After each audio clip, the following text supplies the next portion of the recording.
Merhaba sevgili ve değerli öğrencilerimiz. Tekrardan 8. sınıf Türkçe dersiyle 6. ders olarak birlikteyiz. Biz geçen derslerde görülen geçmiş zaman okumuştuk. Duyulan geçmiş zaman okumuştuk. Şimdiki zaman, gelecek zaman, bunları teker teker hepsini anlattık. Dördüncüye gelelim.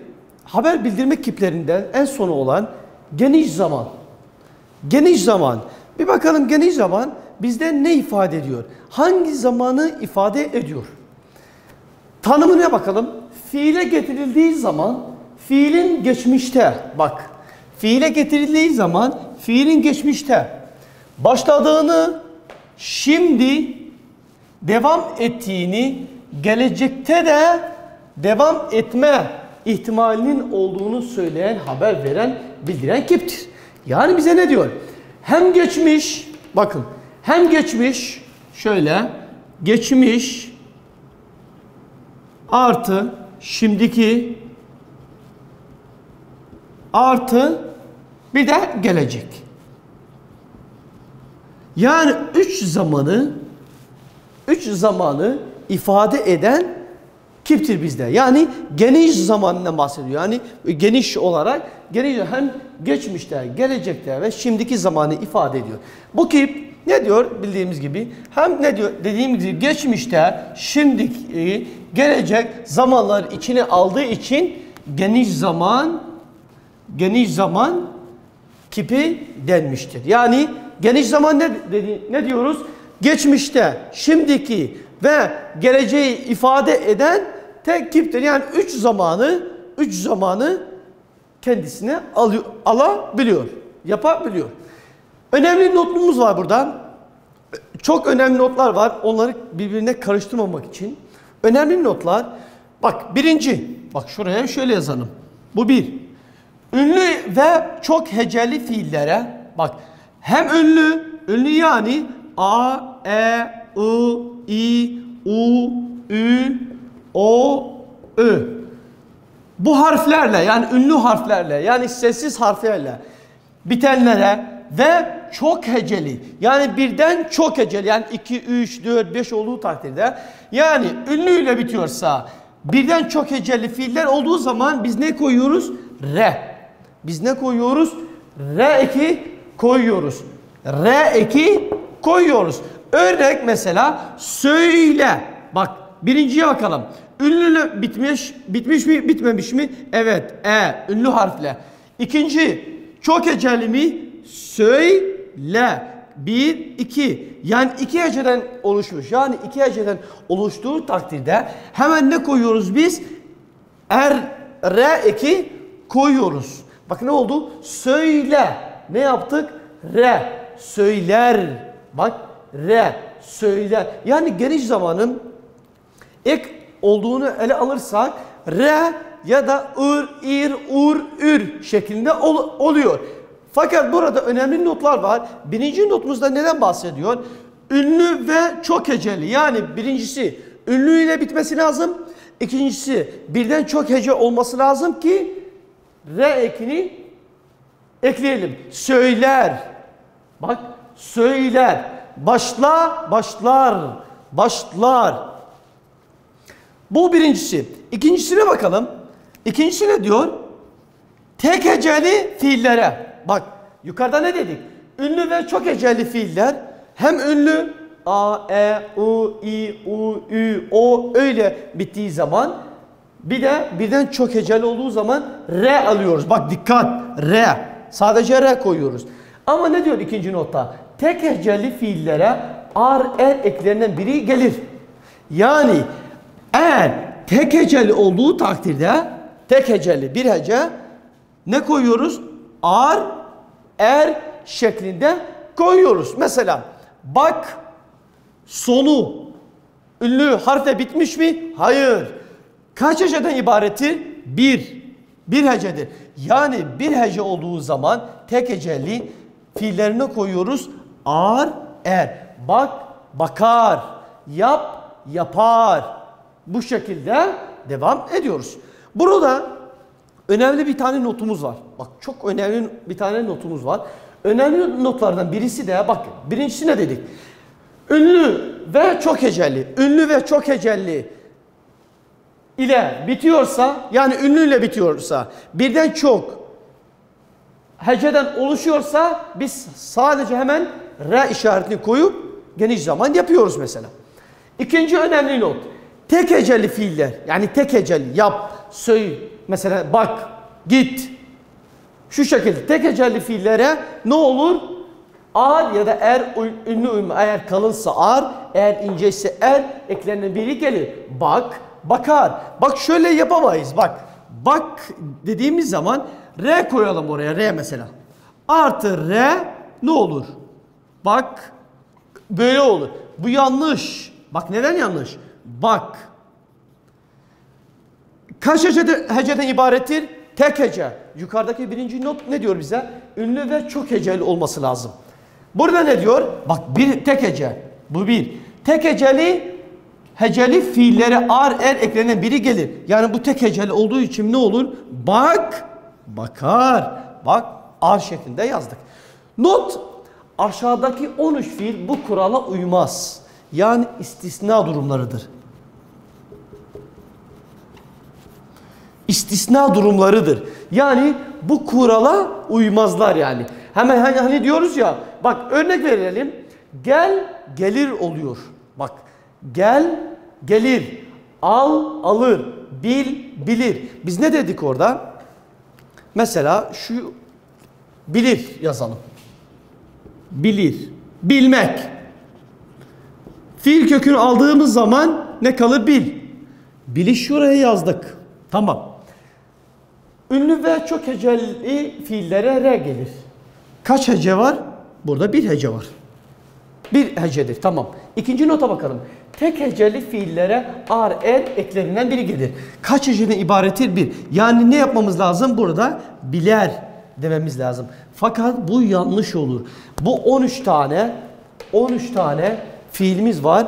Bunlar kural dışı, yani istisna durumlarıdır. O fiiller, o eylemler hangisidir? Bak, gelmek gelir, almak alır, bilmek bilir, varmak varır, görmek görür, kalmak kalır, bulmak bulur, vermek verir, ölmek ölür, vurmak vurur, olmak olur, sanmak sanır, durmak durur. Yani bu 13 tane fiilimiz, eylemimiz bu iki tane kurala uymazlar. Yani bunları ezberlemek zorundayız arkadaşlar. Üçüncü notumuza bakalım. Hani 1, 2, 3'e bakalım önemli notlardan. Ünsüz ile biten birden fazla heceli fiillerin sonuna ır, ir, ur, ür gelir. Ne dedi? Ünsüz ile biten birden fazla heceli. Bak ne diyor? Yani birincisi ünsüzle bitmesi lazım. İkincisi birden fazla hece olması lazım. Örneğin dedik mesela şöyle yapalım. Çalış ne olur? Çalış. Kaç heceden ibarettir? Çalış. Bu bir, bu iki. İki hece. Bak iki hece. İki hece de oluşuyor. Tamam. Bakalım birinci notumuzda ne dedi? Ünlü ve çok heceli fiilleri ne gelir? Ünlü harfe bitmiş mi? En son ş. Bak ünlü değil. Hayır. Birincisi olmaz. İkinciye bakalım. Tek heceli fiiller ar er eklenir. Tek heceli mi? Hayır. Gelelim üçüncü nota. Ünsüz ile biten birden çok fazla heceli fiillerin sonu ır, ir, ur, ür gelir. Tamam. Ne diyor? Birden çok. Yani bir heceden fazla olması lazım. Tamam. 1, 2, 2 hecedir. Sonu da ünsüzle bitmiş. Tamam o zaman ne alır? Çalışır. Ir alır. 4 taneden ünlü uyumuna uyarak ır, ir, ur, ür şeklinde alır. Bu şekilde geniş zamana dikkat etmek zorundayız arkadaşlar. Bakın tekrar yapıyorum. Önemli notlardan biri. Birincisi ünlü ve çok heceli fiillere R olur. Bak ünlü ve çok heceli. Ünlüyle bitiyorsa ve birden çok heceli olduğu zaman R koyuyoruz. İkinci, tek heceli fiillere, yani bir hece olması lazım. Bir ünlü içinde olması lazım. Fiillere ar, er eklerinden biri gelir. Bak, bakar. Not burada diğer bir notumuz var. Aşağıdaki 13 fiil bu kurala uymazlar. Yani gelmek, almak, bilir, varır, görür, kalmak, bulmak, vermek, ölmek, vurmak, olmak, sanmak, durmak fiilleri, eylemleri bu kurallar dışındadır. Bunlar istisna durumlarıdır. Yani bunları ezberlemek zorundayız. Dikkat edin. Üçüncü en önemli notlarından biri nedir? Ünsüz ile biten birden çok heceli. Yani birincisi ünsüzle bitmesi lazım. İkincisi birden çok heceli olduğu takdirde ır, ir, ur, ür şeklinde yapılır. Çalış, çalışır şeklinde yapılır. Gelelim biz burada olumlu şekli birisini yapalım. Mesela gezmek fiilini alsak. Mesela gezmek. Gezmek fiili aldığımız takdirde bakın arkadaşlar geniş zaman olumlu şekli. Kural ne diyor? Fiil kökü artı zaman eki. Fiil kökü artı zaman eki artı kişi eki. Aynı kuralı gezmek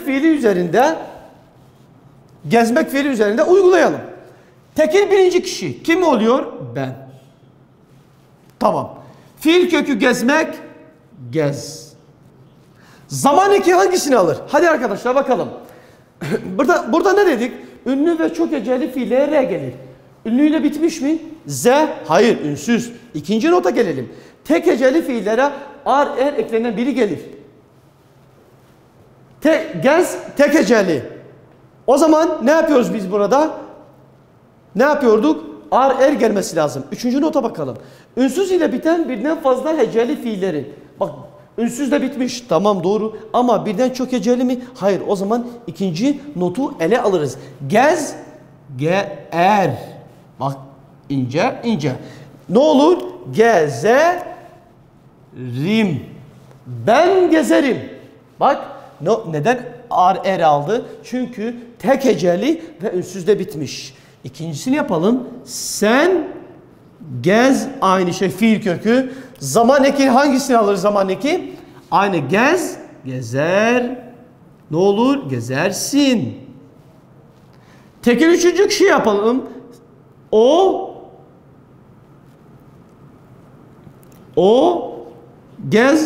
Gezmek, gez fiil kökü, gezer.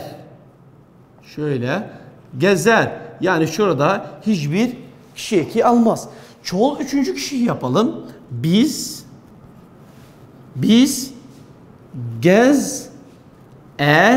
ne olur? Biz gezeriz. Bak biz gezeriz. Çoğul ikinci kişi siz, affedersiniz, siz gezersiniz. Siz gezerseniz. Çoğul üçüncü kişiyi yapalım. Onlar ne olur? Gez fiil kökü. Er zaman eki. Geniş zaman eki. Onlar gezerler şeklinde çekimini yapılır. Bu şekilde geniş zamanın hangi zamanları ifade ediyor? Hem geçmişte hem şimdiki hem geleceği zamanı içine aldığı için buna biz geniş zaman. Yani mesela şöyle gezerim. Ben her sabah parkta gezerim. Ne yapıyor? Şimdiki zaman ifade ediyor. Bak şöyle ar, er dediğimiz gibi ya da re, ir, ir, ur, ür şeklinde bu şekilde yazıyoruz. Yani geniş zamanın açıkladık, tanımını yazdık, ekleyen yazdık ve olumlu şeklini aldık. Gelecek derslerde olumsuz ve soru şeklinde alırız.